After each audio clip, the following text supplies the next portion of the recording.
Shooters Connection offers products for competition shooters by competition shooters. With over 80 years of combined competition shooting experience, Shooters Connection is staffed by master and grandmaster shooters who live the shooting sports every day. We offer same-day shipping. Shooters Connection also sponsors over 100 of your matches every single year. So when it comes to finding everything you need to compete as a beginner or a seasoned grandmaster, Shooters Connection is the only name you need to know. Online at shootersconnectionstore.com. What is up? The Hit Factor podcast is back with special guest Jeff Cawthon, GM, single stack shooter. So special. And myself, Jeremy Reid.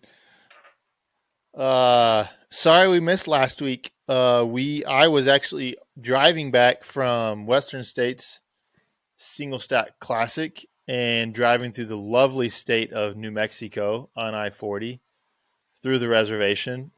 There's Indian reservations out there. And I-40 was just shut down. Eastbound I-40 was shut down to fix potholes. And it was shut down for like 2.5 hours. So I sat there in my truck on the highway with nothing to do, but except I needed to pee for 2.5 hours, having no idea when they were going to finish or not. And since I was in the middle of a reservation, there are no side roads. There were no options to turn around or do anything else. So we did not get home in time for me to record last week. So that's my bad. Yeah. I'm actually surprised we're recording tonight because we were supposed to record last night, and Jeff. Yeah. I don't know if he took his Metamucil too early or what, but he just needed to sleep. He was too tired, and at 9 o'clock he was in bed and asleep, and it was too much for him. So here we are. We're recording tonight. Yeah. Dude, I mean that's kind of like my bedtime these days. It's about 9 o'clock. Like I get the kid in bed. Sometimes I'll like clean up the kitchen a little bit, and I'll bail on a podcast, and then I'll go to sleep. That's what I do. Yeah. No, if I have podcast to edit, sometimes I'll stay up till like 9:30 and try to get some work done on that. But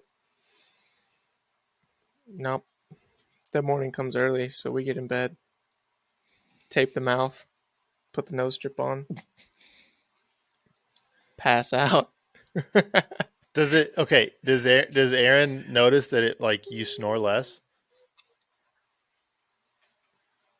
That I snore louder? Less. Oh. I don't know. She's not commented. Oh. Let me ask her. Do I snore more with the mouth tape or less? She says she thinks a little less. Oh, there you go. All right, so next time I have to room with Jeff, I'm just going to take a big old piece of duct tape and wrap it around his mouth a few times. And it should work. I mean, he'll snore less one way or the other. Yeah, all I use is like that physical therapy tape, like the cloth stretchy tape that they use for like K-tape? Muscle sport. You see it on athletes. I don't know what it's called, okay? Yeah, it's K-tape. I don't know. Well, I use the off-brand from Walmart. So it's like a massive roll. Same thing. And I cut it into like little 1-inch squares. Maybe less than 1 inch. Probably like 1 inch by ½ inch. And that's all I use. I just stick it right here underneath my mustache. Boom. That's it. Okay. It's awesome. Whatever you say, man. Have you not tried it yet? No, I don't have a problem like snoring or nothing. Oh, cool. Well, I'll bring you some to Ozarks. Okay. And I'll tape that puppy up. Okay. I think everybody in the room should use it. I think we're gonna have two hotel rooms. Oh, well, that's not as fun. So we are shooting Ozarks coming up. That actually kind of brings me into like I'm actually kind of excited about this season. I'm starting to get like geeked up. I'm more excited about this season than I have been probably the last two previous seasons. Starting to get Oh, things good. kind of planned out as far as matches that I want to go to. Have signed up for some matches and then have some other ones that I need to get signed up for. I don't know if Area 3 registration is open or not, so that's one that I need to get signed up for. But I am kind of excited about this season, and I did just finish shooting Western States last weekend, which Yeah. was, I mean, it's a terrible time of the year for me to try to shoot a match. As far as it's just a terrible time of year. It's just too cold and the weather's too unpredictable to try to get trained up for it.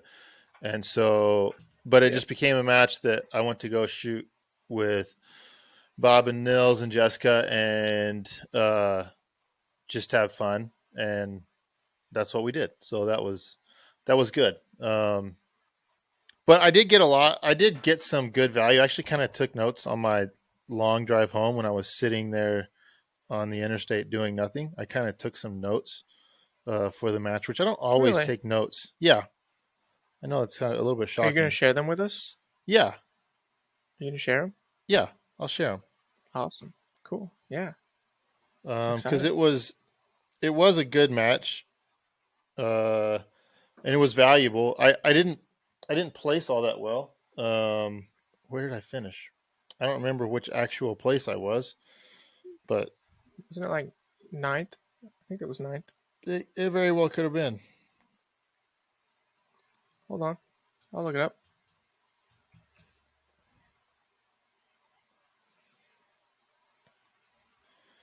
I'll look it up. It was ninth. Nils won. There was nobody within 10% of Nils at that match. So Really? 10%? Yeah, everybody was in the 89% something, 89 point something was second place, which actually was one of the Williams sisters. And I would try to say which first name, whether it's Jaylise or Justine, but I forget which one is which. It was the younger Hold on. of the two. I mean, yeah. I'll pull it up so that we can give them a proper shout out.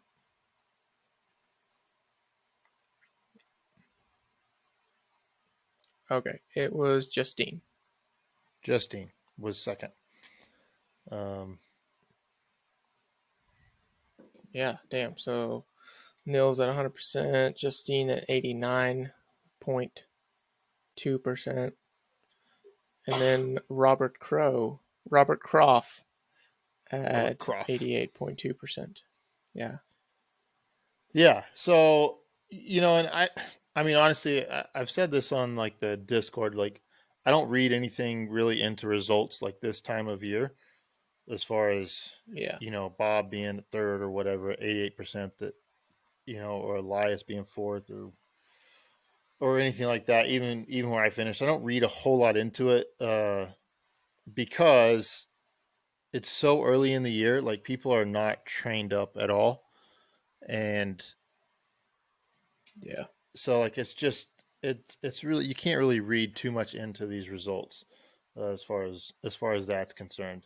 The one thing that is evident is that Nils is still Nils, and Nils lives in Phoenix where the match is held. And I'm not saying he had home court advantage. I mean he does, but I'm not saying that's why I'm there. But just that he shoots year round. Like there is no off season in Phoenix as far as like local matches and stuff like that. And I think he stays fairly busy. I don't, his major match schedule is less busy during December, January, February, but he's still busy shooting matches and runs a match and doing all that sort of stuff. And lots of the people in the country are not doing that. So as far as like my finish, I mean, not happy with at ninth place at 82.5%.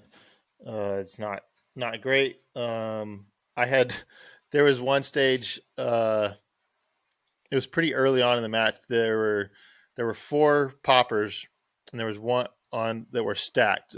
Two of them were stacked. You had a big popper in front of a mini popper. So you shot the big popper, then you shot two other pieces of steel, and then transitioned back and shot the mini popper behind the big popper. And actually shot steel really, really well at this match. But so I shot the first three and came back, had a clear sight picture on that little one, shot, heard it hit, and transition moved off out of that. That was my last shot out of that port, and moved on outside of that and shot. And I look back as soon as I finished shooting, and you look back and like there's a mini popper that's still just standing there. And it's like, well, I could have gone back and spent like maybe 3 or 4 seconds to shoot it again. It's like, well, that's probably not worth it at that point. And so I take a miss and go and look at it. Sure enough, it was one of those big MGM poppers that have a big piece of rubber on their base, and that thing, big popper, goes down, hits that, bounces up. Somebody actually had video of it, and it bounced up, and my bullet deflected. I mean, you could see like my first hit that was impacted on it, and my next one was dead center, just grazing up. And like, well, nothing I can do about that, because I'm not going to sit around and wait to watch a piece of steel fall. And I called the shot perfectly good and heard a really, really definitive clang. And so, like, you even that time the bounce, man. Time that bounce better. Well, yeah, apparently I needed to, but you know that like that would move me from 9th to 6th in that one shot. I got you. So, you know, I mean, I'm sure those other guys in front of me had similar things where they could take something like that too. But my kind of thoughts on the match overall, as far as just kind of my experience. First, this was the first match I've shot since Area 3 of any kind, like local, anything, last year. Yeah. This is the first match I've shot. And my first stage of the match was 6 rounds at 50 yards. So that's, and it was cold. It was quite cold that morning. So that was kind of fun. Mills. Was it on paper or steel? This is on paper. It was a standard stage. So had to shoot 6 rounds in under 6 seconds on a turtle target at 50 yards. So I shot it, and Nils was standing there before we moved up, because you kind of shot it in. We had 4 people on a line. You shot, next person shot, and then you moved up and shot at 25, 15, and 10. Nils like, so how'd you feel about that? I said, well, I felt like I had 3 good shots and 3 not so good shots. And sure enough, we go and look at the target, and there's 3 that are like literally like it's like a 3-inch group, or maybe even smaller, like covering the A, and then 3 complete misses. It was it was literally like, I mean, it was just literally like I was able to make myself make 3 good trigger presses, and then the other 3 I wasn't able to make myself make 3 good trigger presses. And it, you know, it is what it is. First stage of the match, 50 yards. Like, okay, that's gonna kind of be how it goes. I scored 95 points on that standard stage, so I was actually that's kind of actually was like, if I can get 95 points, like it's not a great run, but I'm not giving up too much to the field at that point. Like a 105 would be a really solid run. I think Nils won with like a 108 or something like that. So 105 would have been a great run. So at 95, 10 points off of a great run. Okay. Not too bad. Not too big a deal. The interesting thing, and I don't know if it was because of lack of preparation or not going to this match, I actually didn't have nerves. Like normally I get fairly nervous first couple of stages and have to kind of work through that. And nerves weren't really a thing. And I don't know if that's, you know, sometimes the more effort you put into training and practicing and stuff, then the more nervous you get, because you just have more invested in it. I was much more I think more focused on the that's process. The case. Yeah. And so then our first like 3 stages were kind of stand and shoot, because our next couple were little short stand and shoot stages. And those went fine. Those were all good. And then got to our first field course of the match, which again, I hadn't even shot a field course in practice or anything. And like the first position, you kind of shot like 4 rounds, and then you transition to without moving your feet, you transition through a window, through a port, and shot a couple pieces of paper that had some no shoot on them. And for some reason, I haven't done this in a long time. Like I started to move, like I took a couple steps out of that position before I realized, oh yeah, I'm supposed to shoot these no shoots. And I came back and just rushed those no shoots because I kind of panicked because I moved too early, and ended up having one mic and I hit 2 no shoots in, in that position. So yeah, that really hurt, giving up that many points right there with that. Yeah, that was pretty painful, and that shows a lot in the overalls where that would have been. But and then kind of finished the match, and it was just, grip issues, all that stuff was tough. So to get into my notes, I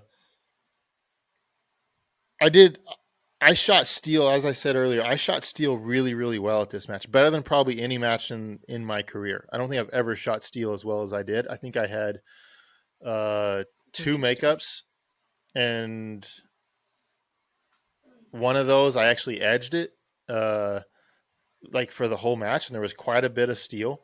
I mean, not like a ton of steel, but there's a decent amount of steel, and I shot it really well. I was probably more visually patient at this match than I've ever been, as far as making sure that I'm seeing the sights and seeing the sights aimed where I want to see them, before I start shooting. And so that was really good. Like I was happy to see that, and hopefully I can continue shooting with that type of visual patience. The problem was that I felt like I was waiting on my sights to show up on target almost every position I went to. It's like I'm sitting there aiming. It's like I should be shooting now, but I'm not. The sights aren't where they're supposed to be. Oh. Like you're sitting there trying to steady the sights. Is that what you're saying? Yeah, steady them, try to find them, like just like where are they? Like they're not pointing at the A zone. Like so, I can't start shooting yet. And so I feel like that that's was something pretty typical of like being out of practice. Yes, yeah, for sure. I think so, and so like that was hopefully it's something that can just get fixed. I've added a little bit to my dry fire, and my dry fire has always been really short little drills, like maybe a draw, a movement, and a reload, and maybe another movement, but not usually any more than that. And it's kind of like, hey, I don't necessarily have to get as many reps on draws and reloads, and I can really get a lot more reps just on coming into positions and transitions, and just do like really long extended runs at a single time, almost just running back and forth from position to position to position to position to position. Maybe enter like 10 to 15 positions. And that's actually, I think I'm starting to see a little bit of improvement in sight acquisition. The other thing that's been good for me is it gives me an opportunity to practice maintaining a really firm grip for a more extended period of time, not just try to establish it just off the draw for a couple of targets and then reload in a couple of targets. So that may be a really good thing out of that. Other notes, my grip was really inconsistent at this match. Sometimes I just didn't grip the gun hard at all, and so the gun was going everywhere. Sometimes I was locked down so tight that I couldn't manipulate the trigger, and I just couldn't move my trigger finger. And so that was something that needs a lot more work. And then really, like, I think the other thing to say on a lot of this is that I didn't have anything to sacrifice to go faster. Like I needed to go faster. Like I wasn't shooting Yeah. fast enough. But I didn't have it. Like I couldn't. And there were a few times where like I would shoot an array and I would do everything right. It's like, oh hey, I could be shooting faster. Like the sights are there, and Yeah. but I wasn't shooting faster because the array before the sights weren't tracking or doing exactly what they weren't, so I had to shoot slower on the one before, and so it's just really that was really inconsistent as far as trying to figure out how fast I could go or couldn't go, and Yeah. Yeah. so again, I think that's some rust Hmm. issue. I need to get some more match experience, and that's what I'm excited for the season. I think I've got like another 7 majors that I'm planning on shooting, which is a decent amount, and then try to figure out some way to either run some locals at my place. There's a couple of different locals that are about an hour and a half, 2 hour drive away, so maybe try to go to those. I've got a buddy that lives close by that's going to Ozarks with us. Try to do some more training with him. At least if he'll be down for it. To where we actually set up some stages and shoot some stages like Yeah. that with somebody else that's a really good shooter, uh, and get some stage pressure and things like that. Um, because I think that is where Niels is so much better than everybody else. Is like I was asking him. I think he's signed up for like 25 majors this year, or like that's on his Yeah. schedule. I don't know if he's signed up for him. And that I mean that's not just USPSA. That he shoots some IDPA matches. He shoots some multi-gun matches, and like that Prairie Fire match and stuff like that. It's not Steel Challenge. He'll shoot the Steel Challenge World Speed Shooting deal. So I mean, he's not. Those aren't all just USPSA, but that's a lot. Like that's a lot of major matches where you're just having to perform. And then he lives in Phoenix, and Rio Salida is ridiculous for the number of matches they have available to him. Like it's literally, if you want, you can shoot one every night of the week. Some sort of practical shooting match like is available to you.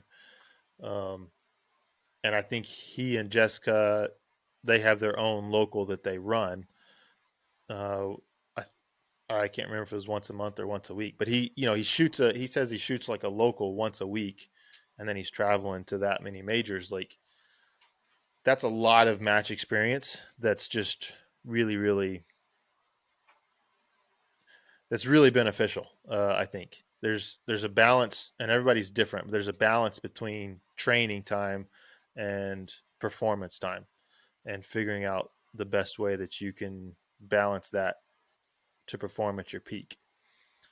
Um, and probably the Yeah. longer you've been in the sport, the more you need the training time is maybe less important, and the making sure you're getting enough matches in is maybe more important. I don't know. Other people might disagree with that, but Yeah. I don't know. Hmm. Yeah, that would be an interesting thing to think more about. yeah, yeah, because there's some people that have been in the sport for a long time and they seem to only show up for big matches, and then they Yeah. still just do really well. Yeah. Let's see other notes from that match. That was pretty well. That's pretty well what my notes were from that match. Um, so Nice. it left me with a good kind of. There were some really good positives from the match. I saw some good positives, especially shooting steel. Yeah. Steel like I did. The visual Hmm. patience was good. So that was all really good. So hopefully we can continue doing Hmm. those things well, and then be able to gain some speed back as far as just Yeah. stage management and having a little bit of something to sacrifice for being able to go faster. Nice. So I have a somewhat interesting topic that I've been wanting to talk to you about, which Oh, great. is, Let's hear it. I mean, it's not that interesting, but it's nationals Oh, this year.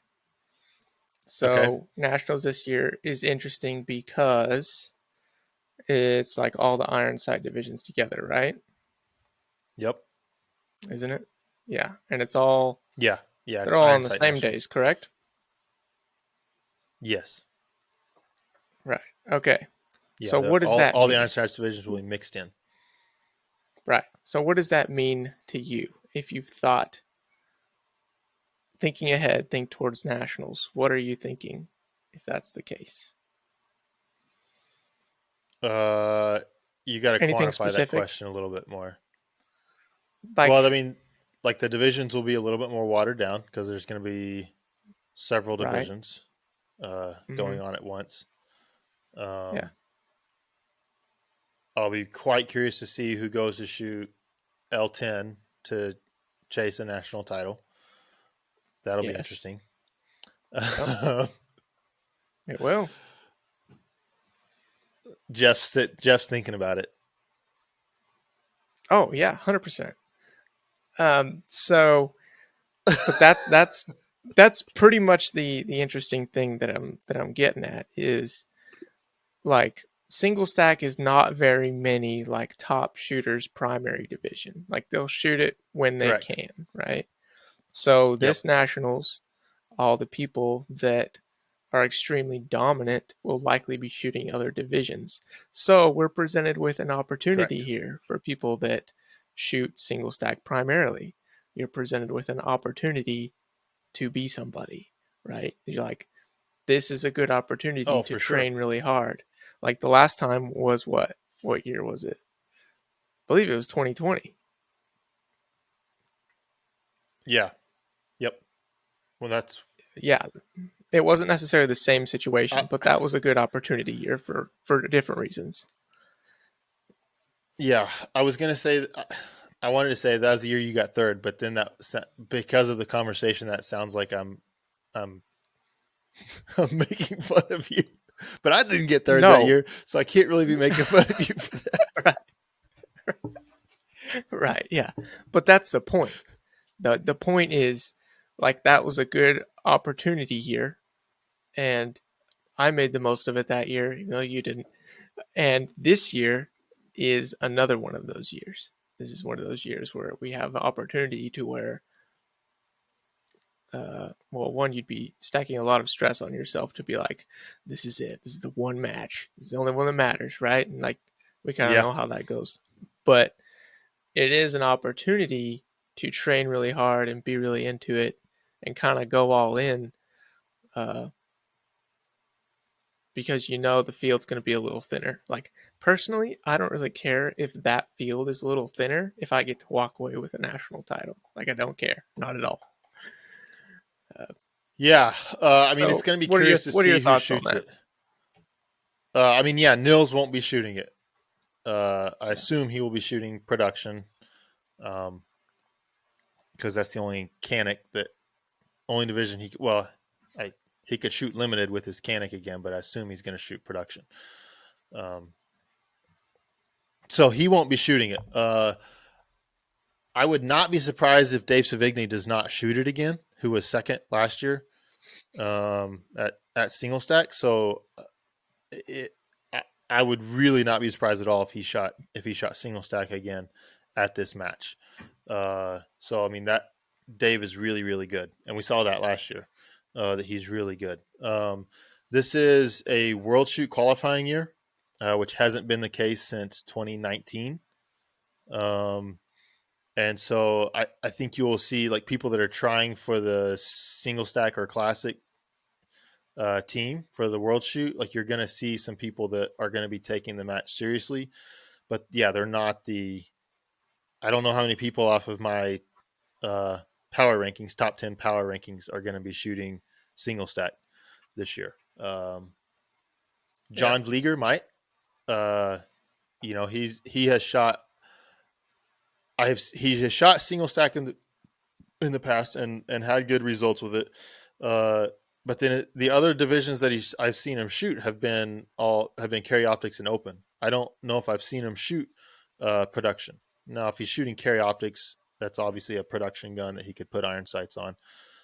So, what he does, I don't know. You'll have Elias there. You'll have Paul Kerr there. I'm sure. I don't actually know if Paul is going to will shoot single stack, but I would be surprised if he didn't. That's his kind of favorite division as far as what he has told me in the past. So you're going to have some really good shooters there. Obviously, still Mike Seeklander will probably be there. Rob Latham, I assume, will be shooting it. Phil Strader, who knows what I'm sure he'll shoot production to shoot a SIG. Yeah. To shoot that. So I think there will still be a decently deep field in single stack. But you're right. We won't have the Nils of the world shooting it. So yeah, it is a good opportunity to have a really good match and try to do really well. Yeah, I think so. So that has me thinking a lot about how hard I want to go this year. Because honestly, like, I have not trained like I trained in 2020 since 2020. Yeah. So part of me is thinking, like, do I want to do that again? I actually have more opportunity this year because I only work 4 days a week now. So I actually have an extra day. Like, I could shoot twice a week, which I've never been able to do before, honestly, like, to shoot consistently twice a week and not eat into the weekend. Like, I could shoot twice a week and not shoot on the weekend. Yeah. So I'm turning over all these different variables, thinking, what if, right? Like, what if I did go hard this year? Not saying I am, but there's a what if there. Yeah. I mean, I say go for it. I mean, worst case, like, at least let your motivator be to make a world shoot team. You can always turn it down. Yeah. If you make it and, like, I don't actually want to go to South Africa. You can always say no, and they can go to the next person on the list. But you got to at least try to give yourself that opportunity to say no, whether you want to or not. So yeah, that's a big motivator for me. And to me, that's the challenge now of can I be competitive with 2 kids in the house and still do all the stuff with them that I need to, so not be able to train like I used to train a lot, and that's harder for me to do now, from a time point, money standpoint, just all of that. It's just harder to do. And so am I smart enough and to be able to figure out how to train effectively or to train more efficiently to get those results it'd be different, that I want to get. And I've kind of had the last 2 years to kind of look into that, and that it hasn't gone well, but I think I've learned some things that do work and some things that don't. And so, yeah, I actually am looking forward to this year, from that standpoint of trying to be competitive, and beating people that I haven't beaten in a while, because I just wasn't very good the last couple of years. Yeah. But I think I've got some things figured out in my shooting to fix some of that, I think. Lay down some law this year. I don't know if I'll lay down a whole lot of law, but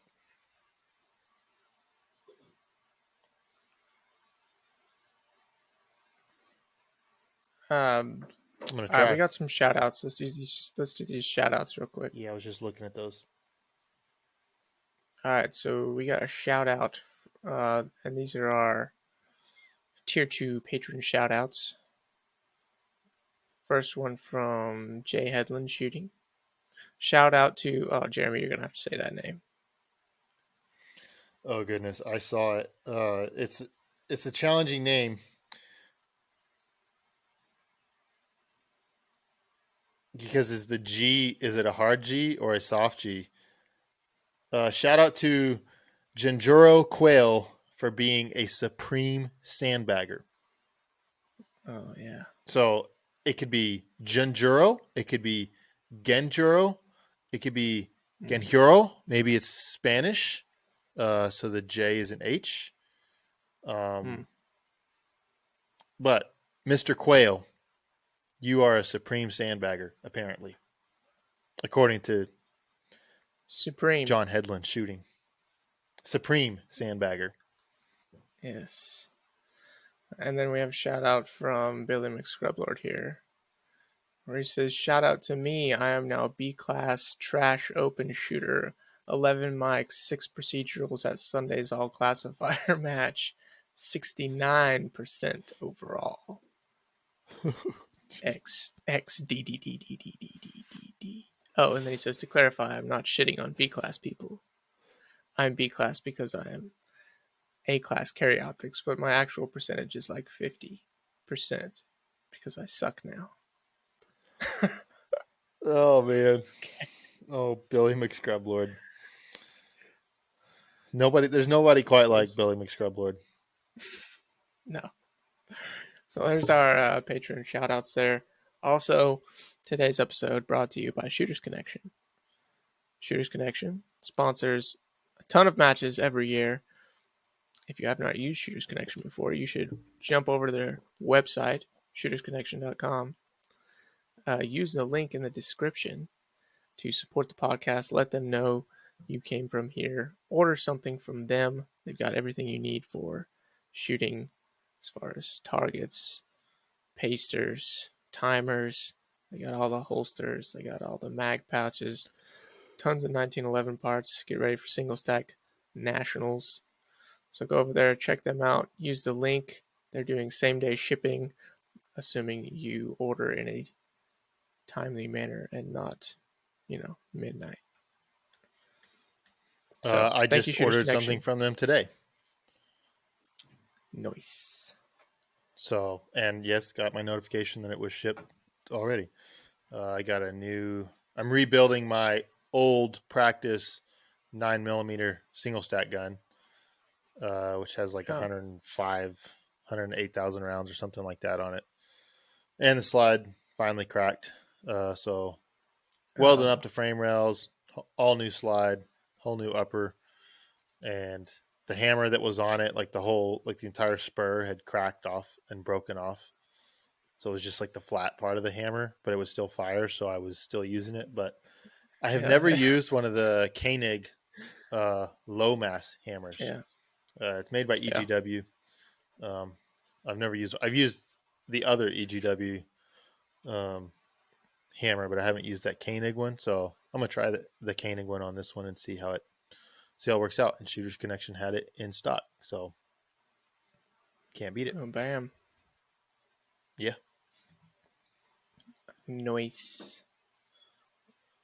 We also have a recommendation from Jubies to use the Discord dollars to buy a DWX and review it. I don't know if Jeff has enough Discord monies right now to buy a DWX. DWX? Use Discord Do we dollars have enough to buy money DWX. to buy it and review it? I don't know. I haven't been counting the pennies like everybody thinks I have, so I have to go look. He's spin it is what he's saying.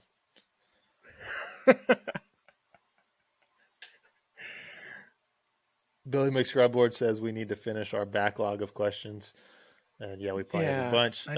Billy McScrubboard also said Fitz wants to know what we plan on doing for the off season, which is he has probably asked that before.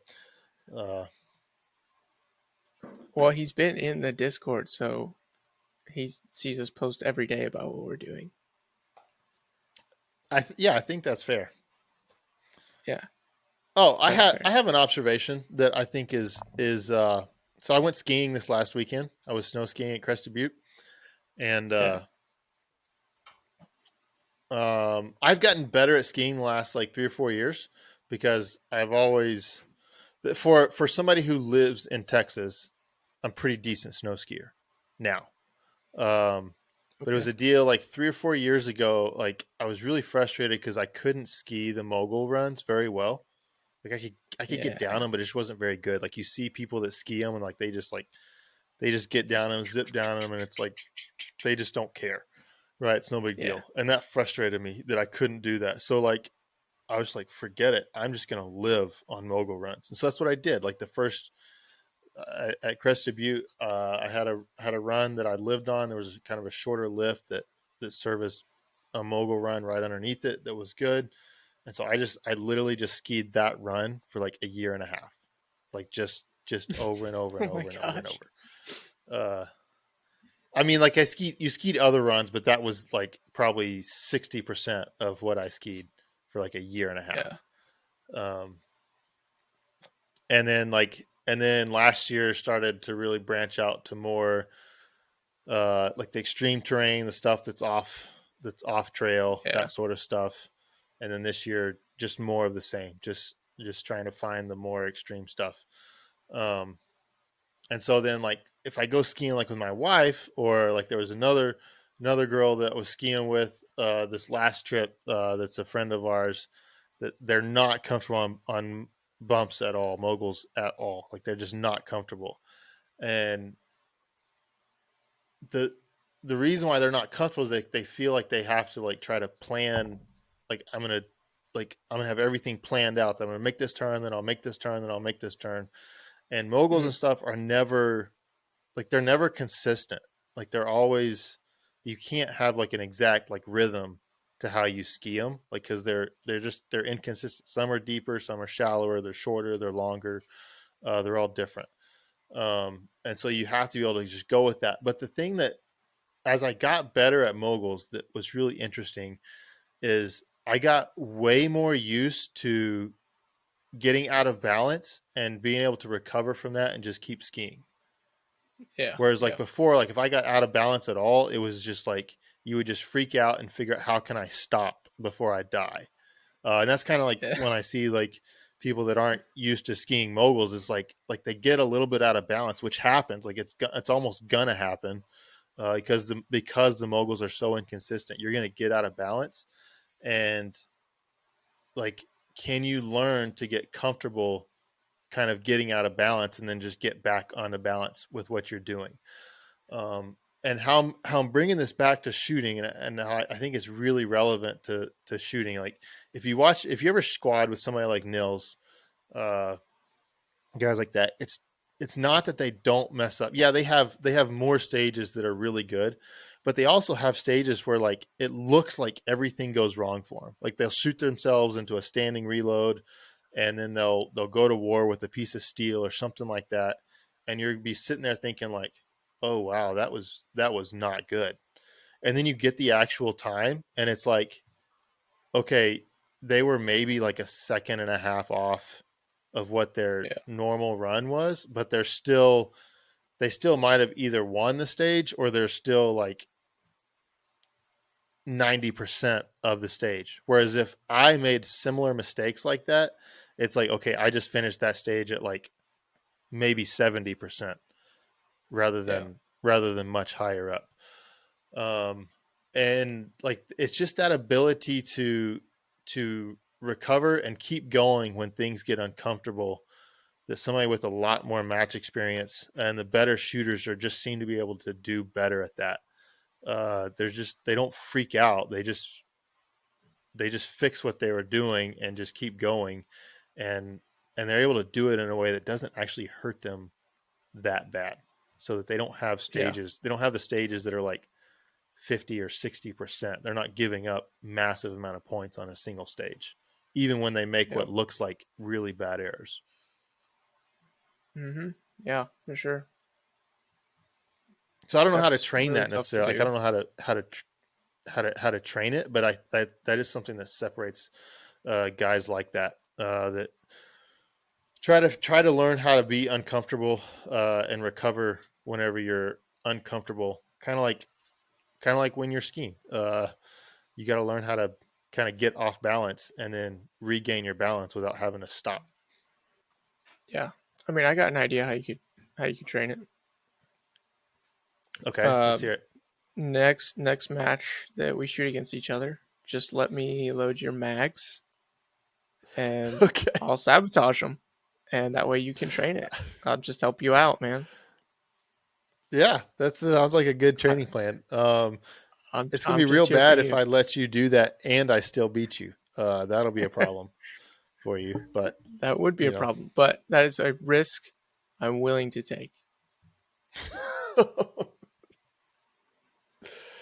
I think one way that you can train that, because this is something that I've probably been very guilty of. Like in practice, if something goes like really wrong, then oftentimes Yeah. I will stop that. I'll just stop in the middle of that run. Like, Oh yeah. okay, let's just fix it. Rather than going ahead and completing the run and trying to get through it. And that's probably something that I could probably do better at is completing, even when something goes wrong, trying to complete the run Yeah. as best you hmm can.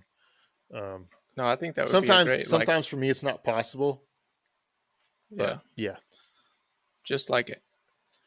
Make the decision, like training this season, like when the timer goes off, like no matter what happens, you're gonna finish what you started when the timer started, right? yeah, That would be a good training protocol, I think. yeah, yeah. I think so. I think that's probably a smart thing to do. Because in all honesty, like your absolute best run in training is almost irrelevant. And yet we spend at least, well, I'm very guilty of spending most of my time of trying to get my absolute best run at something, but that's somewhat irrelevant to your match performance because you're never going to get your best run almost ever on a stage.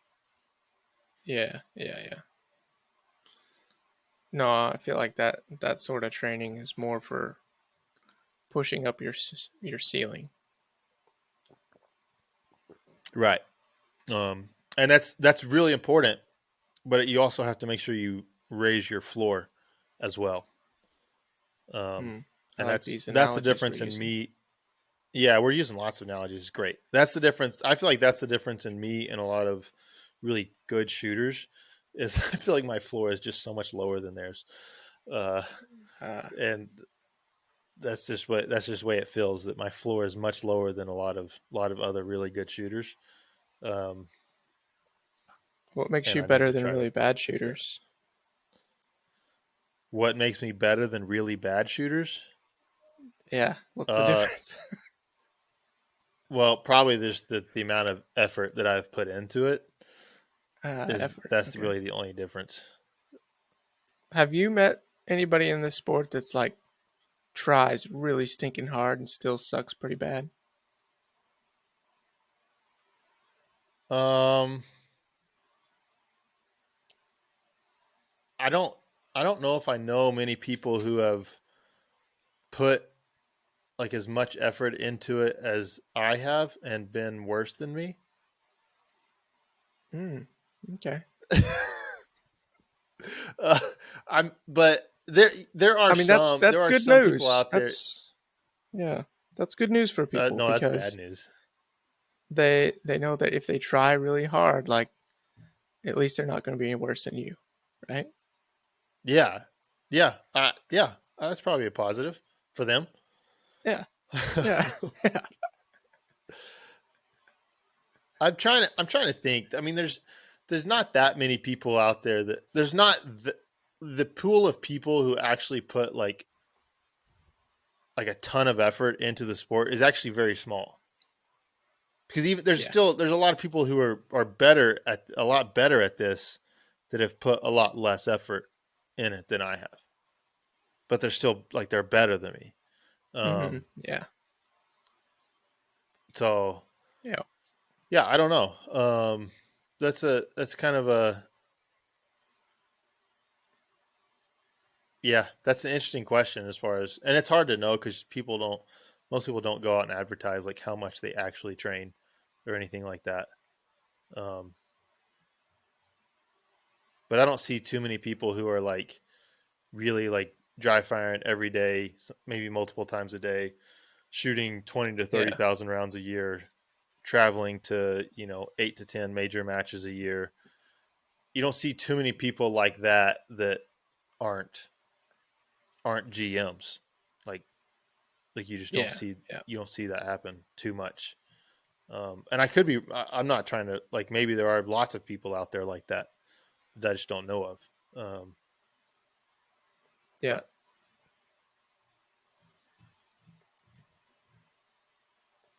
But so yeah, it's. I'm looking forward to the season. I'm looking forward to competing with Jeff several times this season. Hopefully, we'll shoot a bunch of the same matches together. So that'll be fun. At Giving each least other 3, crap. Hopefully, it's a or at least 4, probably. Ozarks Area 3, Ironsight Nationals, IPSC Nationals. Yeah. If you come shoot this match in New Mexico, that would give us 5 matches, which you should, because you come stay at my place and then we can drive over. That would be cool. So yeah, I bet we have 4 or 5 matches.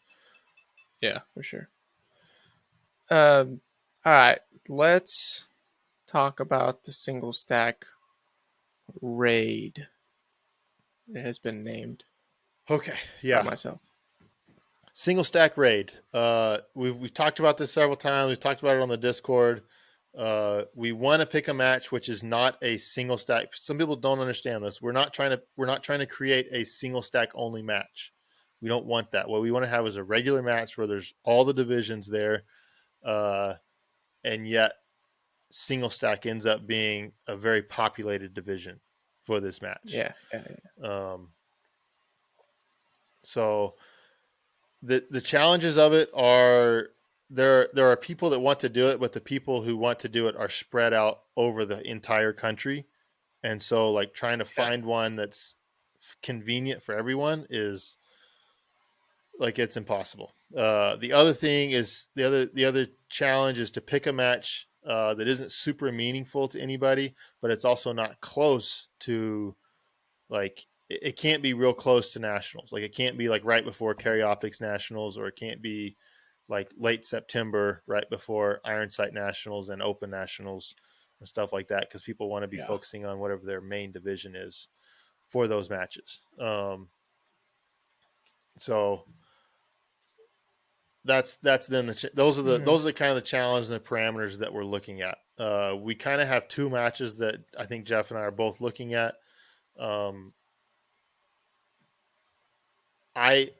For me, like I have like 7 or 8 matches on my schedule, and that's a pretty full for me. That's probably a pretty full match schedule for the rest of the year for me to try to attend and get to. So then adding a different one that I wasn't going to shoot already is going to be hard. Like and adding one that's like really far away is probably like it could still happen at that match, but probably I wouldn't be attending it. So then with that being said, there's 2 matches that both Jeff and I are intending to attend. They're on back-to-back weekends. So it's the first weekend and second weekend of August. One would be, I can't remember the name of it, but it's here in New Mexico. It's in Clovis, New Mexico, the first weekend of August. And I don't remember the exact name of that match, but I think it's the New Mexico State Championship match. Is going to be there. That would be a cool match. As the range is supposed to be really cool. The cool thing about that, which I would offer, is that it's an hour and a half from my house, and I have 2 bays here at my house that we could, if we wanted to have like a kind of a single stack summit get together training day the day before. Couldn't do that for 50 people. That'd probably be kind of limited to like 10 people because there's only 2 bays. So that gives you like 5 per bay. So you could do more than 10. It would just be, you'd have to go in relays as far as different times that people train at different times a day, which would be fine. but we could do that. I could cook a brisket or two, and then we could hang out at my house, train for a day, and then go over and shoot the match the next couple of days. So I think that would be kind of cool and fun to be able to do. The other option is the very next weekend, the second weekend of August, is Area 3, which is middle of the country, about as middle of the country as you can get. It's a good time. Both weekends are a good time of year as far as they're not close to any other like nationals or anything like that. And Matt Hopkins is designing stages for Area 3 this year, like he did last year. The stages were good last year. I expect him to actually be better this year because he's had a year of experience under his belt. So those are the two that we're mainly looking at. Is that fair, Jeff? Yeah, and they both. The New Mexico match looks really solid. Like it looks like it's going to be an event from the like match description and practice score. All staff reset, which is cool. Shooting single stack because you got a lot of mags to deal with, and so all match reset should be cool.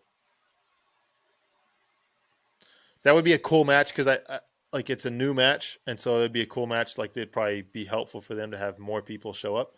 So that would be cool. That is my preference for it to be at that match, but we need input from other people. We'll kind of do it whichever one the most people can attend. And so if you have an interest in they're that, about then the let us same. know.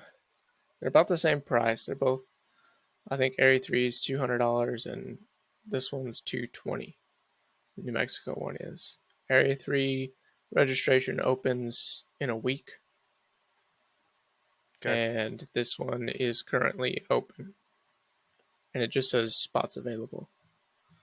Doesn't say how many spots are left. So they're very comparable. This is a 12-stage match. And this Area 3 is probably 12 or... Is it 12, right? 12 or 14? Normally 12. 12, yeah. I think. No, it's been 14 in the past. It may be 14 because they'll double up stages on a couple of bays and so double up a couple short stages. My thing would be I just want the most people to be involved in this thing that we're doing. So if you can't make 2 matches and you're planning on going to Area 3, let us know. Because if that's quite a few people, they're like, oh, well, I'm going way out to Area 3. I can't also go way out to New Mexico, an adjacent week. Then fine, we'll just do Area 3. And everybody can show up Area 3. I would be fine with that. So, some feedback, please. One of those two. Feedback will be helpful. Yeah, one of those two. Yep. All right. That's a good podcast. Thank you guys for listening. If you made it this far, we appreciate you listening. And send us any questions, comments, anything like that. We have been invited. We cannot. I know Jeff and I cannot make it this year, but we may look for it for next year. We have been invited for the podcast to go to Alaska. They have a sectional match up there, which sounds awesome because they're like a guy that was squatted with me at Western States was from Alaska. Actually, a couple of guys were from Alaska. He was like, "Yeah, y'all come out." Several people at their local club there, like they do some guiding and stuff like that, so we can come out, shoot a match. They'll put together some like guided fishing trips and stuff like that. And you go to Alaska in the middle of the summer, which I've never been to Alaska, so that'd be really cool. So maybe for 2024, we'll look at putting that on the schedule. And then another guy from California also invited us to come shoot a match out there, and that match sounds really fun too. I don't love supporting California in any sort of way because California is California, but California has a huge shooting community. and a really cool shooting community out there. And the match sounded like a ton of fun as well. So maybe for 2024, we'll try to look to schedule one of those, which would be cool. Yeah, I have a bunch of family in California. Maybe I could go visit them. I don't think that surprises anybody. It's so strange. Whatever. Yeah. All right, that's all I got. All right. Thank you, everybody. We'll talk to you later.